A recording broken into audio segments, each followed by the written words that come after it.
The night Claire Miller whispered the truth through the canvas wall of a borrowed tent, Michael Hayes realized that sometimes the people we think we know best are the ones we've never really seen at all. Michael was 38, a furniture restorer who worked with his hands more than his mouth, and he'd been alone long enough that solitude had stopped feeling like a choice and started feeling like a fact.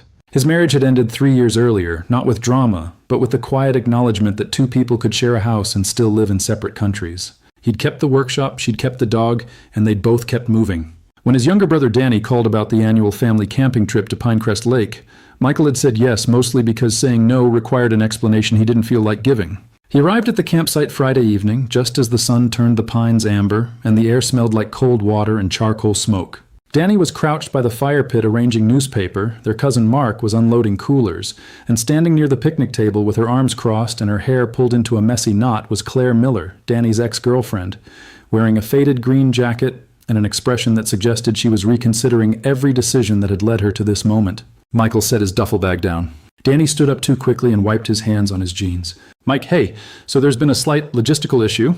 Define slight, Michael said. Mark's tent pole snapped on the drive up, so he's sharing with me. Mom and Dad have theirs. And Claire's tent didn't make it into her car. Claire looked at Michael. I thought it was in the trunk. It was not in the trunk. So you're saying what exactly? Michael asked. Danny gestured toward the two-person tent Michael had already set up near the tree line. You've got the only spare tent that fits two people. Claire's okay with it if you are. Separate sleeping bags, totally respectful, just for tonight. Tomorrow we'll figure something else out. Michael looked at Claire. She looked back at him with the kind of calm that people use when they're too tired to perform discomfort. I'll stay on my side, she said. I don't kick in my sleep. Neither do I, Michael said. We'll make it work. Mark handed him a beer. This is already the most interesting camping trip we've had in 6 years. They ate burgers over the fire as the sky went lavender and then black, and Michael found himself watching Claire more than he meant to. She'd dated Danny for almost 2 years, and Michael had seen her at Christmas dinners and birthday barbecues, always pleasant, always a little distant, the kind of woman who smiled when people made jokes but never seemed to think they were actually funny. They'd broken up 8 months ago, and Danny had said it was mutual, which Michael had learned over the years was code for one person wanted out, and the other person agreed to pretend it was a joint decision. Claire had stayed friends with the family, which Michael respected. It took a certain kind of spine to show up to a camping trip with your ex-boyfriend's relatives and act like it wasn't strange. After dinner, Mark started telling a story about a disastrous client meeting that involved a fire alarm and a sprinkler system, and Claire leaned over to Michael and said quietly, "Does he always talk this much? Or is this a special occasion?" "This is actually him being reserved," Michael said. She smiled, and it changed her face completely. Good to know I should pace myself. By 10:30, people were yawning. Danny kicked dirt over the fire, Mark made a joke about bears, and Michael's parents disappeared into their tent with a cheerful goodnight that sounded like a period at the end of a sentence. Claire stood and brushed pine needles off her jeans. "I'm going to change, and then claim the left side of the tent, if that's all right." "Left side's all yours," Michael said. He gave her 10 minutes, then grabbed his flashlight and headed to the tent. She was already inside her sleeping bag, reading something on her phone with the light turned low. She glanced up when he unzipped the entrance. "I left you the side closer to the door in case you need to make a quick escape." "Appreciate that," Michael said. He changed into sweatpants and a t-shirt as efficiently as possible, then slid into his sleeping bag and turned off his flashlight. The tent went dark except for the faint glow of her phone screen. For a while, neither of them said anything. The forest was loud with crickets and the occasional crack of a branch settling. Then Claire's phone light went out, and her voice came through the darkness quieter than before. "Can I ask you something?" "After tonight, I feel like I should be nervous," Michael said. "You probably should be." There was a pause, and he could hear her shifting in her sleeping bag. "Are you always this calm about weird situations?" "Depends on the situation," he said. "This one doesn't feel that weird." "Your brother's ex-girlfriend is sleeping 4 feet away from you in a tent. That's at least moderately weird." "Fair point," Michael said. "But you're also a person who forgot her tent, and I'm also a person who said yes to a camping trip, so we're both making questionable decisions. It evens out." She laughed softly, and the sound settled something in the air between them. "I like that logic." They were quiet again, and Michael thought she'd fallen asleep, but then she said, "Do you ever feel like everyone around you has a script, and you're the only one who didn't get a copy?" "Every day," Michael said. "Good," she said. "I thought it was just me." He woke once in the night to the sound of rain starting to tap the tent roof, a soft rhythm that pulled him back under almost immediately. When he woke again, it was still dark, but the rain had stopped, and there was a sound he couldn't place at first, something between a breath and a word. He turned his head and saw Claire sitting up in her sleeping bag, her arms wrapped around her knees. "You okay?" he asked quietly. She didn't answer right away. When she did, her voice was different, smaller. I can't sleep. Rain keep you up? No. She let out a long breath. I keep thinking about why I'm here. Michael pushed himself up on one elbow. You don't have to tell me if you don't want to. I know, she said, but I think I need to say it out loud to someone who isn't going to try to fix it or make it make sense. She turned her head toward him, though he couldn't see her face clearly in the dark. Danny didn't break up with me because we didn't love each other. He broke up with me because I told him I didn't want kids, and he couldn't imagine a future where that was okay. Michael didn't say anything. He waited.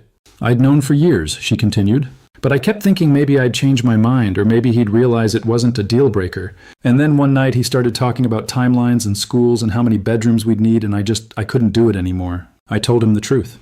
And he was so kind about it. He said he understood, and he didn't blame me, and we should both find people who wanted the same things. And he was right. But it still felt like I'd failed some test I didn't know I was taking. That's not failure, Michael said. That's just honesty. Tell that to his mom, Claire said, and there was a thread of bitterness in her voice now. She still sends me articles about women who change their minds in their 40s. She means well, but it's exhausting. Michael sat up fully. Why'd you come on this trip? Because I love your family, she said simply. And I didn't want to lose them just because Danny and I couldn't make it work. But sitting around that fire tonight, watching everyone be so normal and kind, I kept thinking, maybe I'm the one making it weird by being here. You're not, Michael said. You're the one making it human. She turned toward him, and even in the darkness he could feel her looking at him. You don't talk much, do you? Not unless I have something worth saying. Well, she said quietly, you just said something worth hearing. They stayed like that for a moment, sitting in the dark with the tent walls close and the night air cold enough to see their breath. Then Claire lay back down, and Michael did the same. And this time when the silence came, it felt different. Lighter. The next morning the campsite smelled like coffee and wet pine. Michael unzipped the tent and found Danny already at the fire, poking at eggs in a cast-iron skillet. Claire emerged a few minutes later, her hair damp from washing her face in the creek, and Danny handed her a mug without looking at her. Cream, no sugar. I remember. Thanks, she said, and took it with both hands. Mark appeared with a stack of paper plates. So how'd the sleepover go? Anybody snore? Perfectly civil, Claire said. Michael's a gentleman. That tracks, Mark said. He's been a gentleman since he was 12. It's actually kind of annoying. They ate breakfast around the picnic table, and Michael noticed the way Claire kept glancing at Danny, not with longing but with something quieter, like she was checking to see if he was okay. Danny, for his part, was performing cheerfulness with the kind of energy that suggested he was working very hard not to feel something else. After breakfast, Danny announced they were going to hike to the ridge overlook, a 2-hour loop that their dad had been talking about for weeks. Claire hesitated. I might sit this one out. I didn't sleep great. You sure? Danny asked, and there was something careful in his voice. Yeah, she said. I'll hold down the camp. Make sure the bears don't steal the cooler. Everyone else headed toward the trailhead, and Michael lingered near the picnic table, retying his bootlaces for no real reason. Claire looked at him. You don't have to stay. I know, he said. But I'm not much of a hiker anyway. Knees aren't what they used to be. She smiled. You're 38, not 70. Tell that to my knees. They spent the next hour cleaning up the campsite, a task that required almost no conversation but felt surprisingly comfortable. Claire washed the skillet in the creek while Michael folded tarps and restacked firewood, and when she came back, her hands were red from the cold water. He handed her a towel without thinking, and she took it without thanking him, which somehow felt more natural than gratitude. Can I ask you something? She said, drying her hands. You already did last night, so you're on a roll. Why'd your marriage end? Michael set the firewood down. That's not a small question. I know, she said, but you let me tell you mine. He looked at her for a moment, weighing whether to deflect or answer honestly. He chose honesty. She wanted me to want more. A bigger house, a better job, kids, a version of life that looked impressive from the outside. And I just wanted to build furniture and come home to someone who liked me as I was. We spent 2 years trying to meet in the middle, and then we realized there wasn't a middle to meet in. Claire nodded slowly. Did you love her? Yeah, Michael said, but not enough to become someone else. She looked at him with an expression he couldn't quite read, something between recognition and relief. I think that's the bravest thing I've heard in a long time. It didn't feel brave, he said. It just felt true. They were standing close enough now that he could see the small scar above her left eyebrow and the way her mouth curved slightly, even when she wasn't smiling. She didn't step back. Neither did he. Michael, she said quietly, are you trying not to kiss me, or am I imagining this? He felt something shift in his chest, a door opening that he hadn't realized was closed. I'm trying to be respectful. Well, she said, for the record, I'm not made of glass. He kissed her then, carefully at first, and then less carefully when she kissed him back, with the kind of certainty that erased any doubt about whether this was a good idea. When they finally pulled apart, she rested her forehead against his and laughed softly. That was not on my bingo card for this trip. Mine either, he said. They heard voices coming up the trail, and Claire stepped back, smoothing her jacket. Danny and the others emerged from the trees, sweaty and triumphant, and Mark immediately started complaining about the incline. Danny looked at Claire, then at Michael, and something flickered across his face, but he didn't say anything. That evening, after dinner, Danny pulled Michael aside near the edge of the campsite where the firelight didn't quite reach. "So," Danny said, hands in his pockets, "you and Claire." "Yeah," Michael said. "If that's a problem." "It's not," Danny interrupted. He looked uncomfortable but not angry. "I mean, it's weird, but it's not a problem. She's a good person. And you're you. If anyone's going to treat her right, it's you." Michael studied his brother's face. "You sure?" Danny nodded. "I wanted kids. She didn't. That's nobody's fault. But watching her be honest about it made me realize I'd been asking her to compromise on something that shouldn't be a compromise. So yeah, I'm sure. And if she's happy, I'm happy." "Thanks," Michael said quietly. "Just don't make it weird at Thanksgiving," Danny added, and there was the faintest trace of humor in his voice. "No promises."